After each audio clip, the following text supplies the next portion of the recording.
Semana Santa, tomando como base el libro de Lucas, capítulo 19, 22, 23 y 24.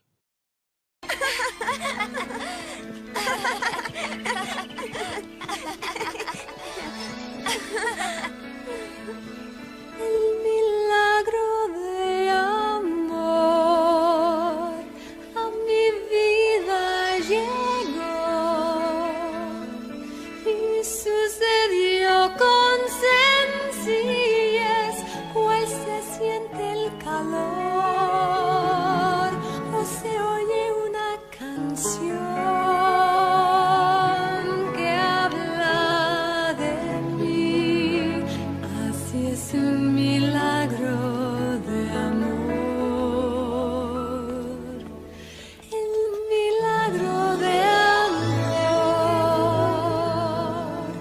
llegó a mi corazón y lo lleno de calidez y siento a toda hora su protección, pues se produjo en mí un milagro de amor. Nunca había visto nada así, ni lo soñé siquiera. Jamás pensé que un día a mí me sucediera.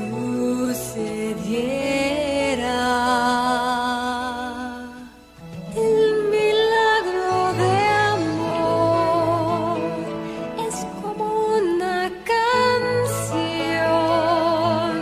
que entonaré en mi corazón doquiera que me encuentre.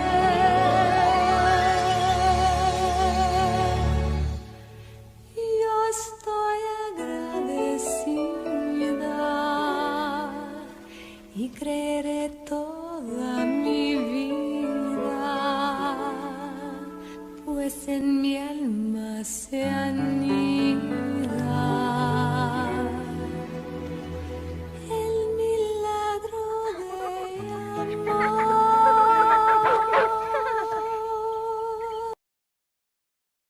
Hola mis niños, ¿cómo están? Espero que todos se encuentren bien. Para aquellas personas que no nos conocen, mi nombre es Diamilet Santiago. Yo soy una de las maestras de Escuela Bíblica del Centro Cristiano Shalom. Y en esta semana vamos a estar trabajando el tema de la Semana Santa. Todos tenemos libre en la escuela esta semana que viene, pero muchas personas no saben el propósito de por qué las escuelas nos dan libre y qué es lo que estamos celebrando. Así que en esta clase bíblica vamos a aprender qué es la Semana Santa, por qué se celebra toda una semana y cuál es el verdadero significado de esta semana. Así que vamos a estar todos atentos a la historia de hoy que continúa el viernes que viene y luego el domingo. Que Dios les bendiga. ¿Qué es la Semana Santa? La Semana Santa es una semana en el año donde se conmemora la pasión con la cual Jesús vivió sus días en la tierra. También se conmemora su muerte y su resurrección. Algunas veces la Semana Santa se celebra a finales de marzo, otras veces a principios de abril y otras veces cae entre los 2 meses. Se celebra de diferentes maneras dependiendo del país o la religión. Porque una semana completa, cada día de esa semana se toma para recordar varios eventos que ocurrieron antes, durante y después de la muerte de Jesús.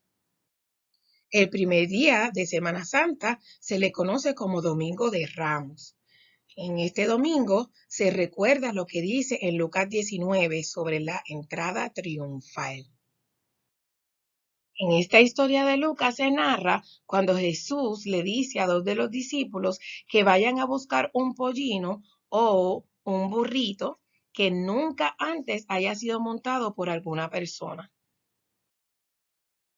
Al pollino le colocaron un manto y sentaron a Jesús. Mientras Jesús entraba hacia Jerusalén, las personas colocaban mantos en el suelo. Cuando llegaban ya cerca de la bajada del Monte de los Olivos, toda la multitud de los discípulos, gozándose, comenzó a alabar a Dios a grandes voces por todas las maravillas que habían visto. ¡Wow! Vamos a ver.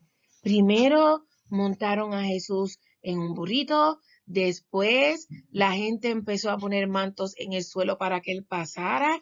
Ahora la gente lo estaba adorando. ¿Ustedes no piensan que la gente lo estaba tratando como un rey? Pues ¿sabes qué? Les voy a leer lo que dice en el libro de Zacarías 9:9. Alégrate mucho, hija de Sión, da voces de júbilo, hija de Jerusalén. He aquí tu rey vendrá a ti, justo y salvador, humilde y cabalgando sobre un asno, sobre un pollino, hijo de asna. Aquí se cumple la profecía de Zacarías, donde decía que un rey vendría montado en un pollino. ¿Qué significaba todo esto? Pues que allá en este momento, que se llamaba la entrada triunfal, se estaba viendo a Jesús como el rey del mundo. Así que las personas empezaron a alabarlo como lo que él es, el rey. Y todas estas personas que le alababan eran sus discípulos. ¿Y qué son discípulos? Son personas que habían conocido la palabra de Dios y creían en él. Qué hermoso, ¿verdad? Ver cómo estas personas ya se daban cuenta de que él era el rey de reyes y el señor de señores. Esta fue la entrada triunfal o la última entrada, ya que después de esto Jesús iba a dejar la labor que estaba él haciendo a mano de sus discípulos porque se acercaba la hora de su muerte. Entonces, algunos de los fariseos de entre la multitud le dijeron, Maestro, reprende a tus discípulos. Él respondiendo les dijo, os digo que si estos callaran, las piedras clamarían. ¿A qué se refería Jesús ahora? Pues Jesús ya estaba dándole a entender a sus discípulos y a su pueblo que ya su hora estaba llegando. Así que él necesitaba que todos sus discípulos se fueran preparando para continuar la gran labor que él tuvo en la tierra, hablar de su Padre Celestial, llevarle la palabra de Dios a todas las criaturas. El lunes, martes y miércoles, en algunas religiones se recuerda las obras de Jesús, cuando Jesús predicaba a las personas, cuando sanaba a los enfermos o cuando resucitaba a los muertos. También se recuerda la traición de Judas Iscariote. En Lucas capítulo 22 del versículo 1 al 6 narra esta historia del complot o de toda la organización que hubo para matar a Jesús. Estaba cerca de la fiesta de los panes sin levadura, que es la fiesta a la cual llamamos la Pascua. Y los principales sacerdotes y los escribas buscaban cómo matar a Jesús, porque temían mucho al pueblo. Ya muchas personas en el pueblo creían en Jesús y eso los atemorizaba. En la palabra de Dios dice que Satanás entró en Judas, que le llamaban también Iscariote, el cual era uno del número de los 12 discípulos que andaba con Jesús. Y este fue y habló con los principales sacerdotes y con los jefes de la guardia de cómo se lo entregaría. Ellos se alegraron y convinieron en darle dinero, y él se comprometió y buscaba una oportunidad para entregárselo a espaldas del pueblo. ¿Ustedes piensan que Jesús sabía que Judas lo iba a traicionar? ¿Saben qué? Yo pienso que sí. Yo pienso que Jesús sabía lo que estaba ocurriendo y tal vez para él era difícil entender que la persona que lo traicionaría era uno de sus amigos, de sus discípulos, que andaba con él, que escuchaba las palabras de Dios. y a quien amaba mucho. Qué difícil, ¿verdad? No sería fácil para nosotros tampoco ver que uno de nuestros amigos nos traicionara, ¿verdad que no? El jueves se recuerda la última cena que Jesús tuvo con sus discípulos. En esta se anuncia su muerte. La historia de la última cena se relata en el libro de Lucas, capítulo 22, del 7 al 23, y dice, llegó el día de los panes sin levadura, en el cual era necesario sacrificar el cordero de la Pascua, y Jesús envió a Pedro y a Juan diciendo, id, preparadnos la Pascua para que comamos. Fueron pues y hallaron como le había dicho y prepararon la Pascua. Cuando era la hora, se sentó a la mesa y con él los apóstoles. Los apóstoles eran los discípulos que siempre estaban con él y quienes ayudaban a Jesús a llevar el Evangelio. Y les dijo, cuánto he deseado comer con vosotros esta Pascua antes que padezca, porque os digo que no la comeré más hasta que se cumpla en el reino de Dios.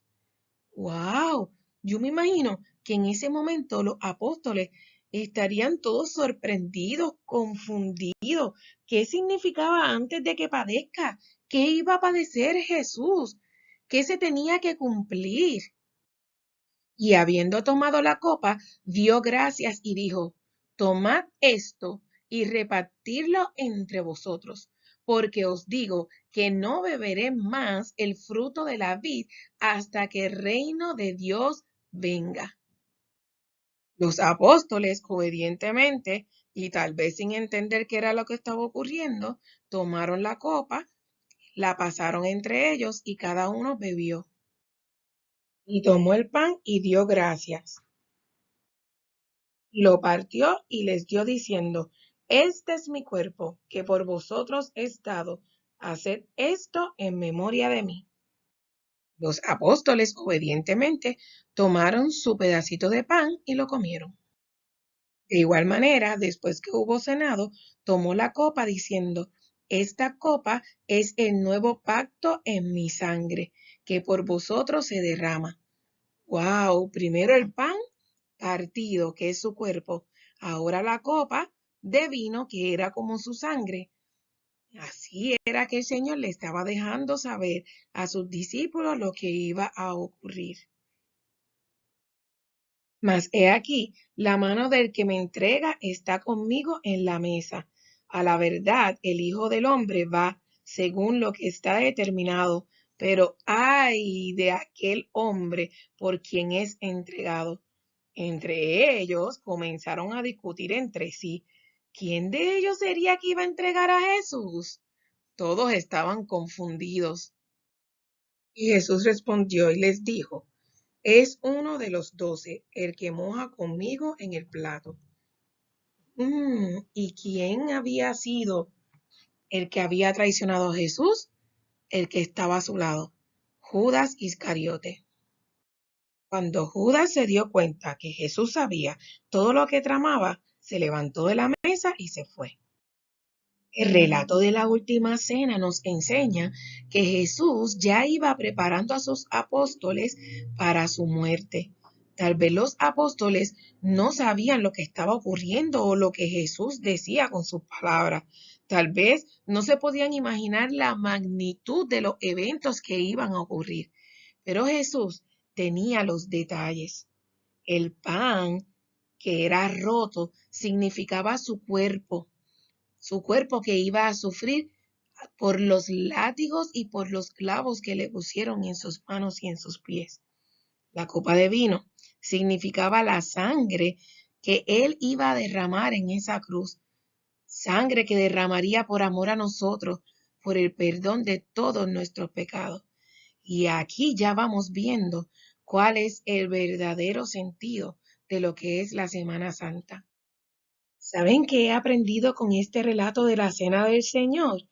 Que Dios es un Dios de protocolos, un Dios de orden. Para todo, Él tiene un orden específico. Oigan, ¿y ustedes sabían que nosotros hoy día conmemoramos o celebramos la Cena del Señor también? Sí, También usamos el pan y usamos juguito de uva como si fuera el vino para recordar esa cena del Señor y la muerte de Jesucristo. De hecho, este martes en nuestra iglesia vamos a celebrar la cena del Señor. Díganme, ¿qué les ha parecido toda esta historia hasta ahora? ¡Wow! ¡Qué cosa más brutal!, ¿verdad? A que algunos de ustedes no entendían la historia por completo. ¿Ah? Muchas personas toman esta semana libre para irse para la playa, para descansar, para viajar, pero la Semana Santa no necesariamente se utiliza con ese propósito. La Semana Santa es una semana que nosotros utilizamos para recordar la vida de Jesús. Y en esa semana, pues tomamos el tiempo para leer la Biblia, para orar, para hablarle a otros del Señor. Y a veces hasta nos podemos poner a ver películas que ponen en los canales, ¿verdad? Para orientarnos de qué cosas históricas pasaron en aquel tiempo. ¿Ok? ¿Qué ocurrió entonces? Porque ya vimos que ocurrió el domingo, el primer domingo, el lunes, el martes, el miércoles, el jueves. Pero, ¿qué se celebrará entonces el viernes, el sábado y el domingo? Ah, para saber eso tienen que estar pendientes. El viernes que viene vamos a continuar con esta historia. Dios les bendiga.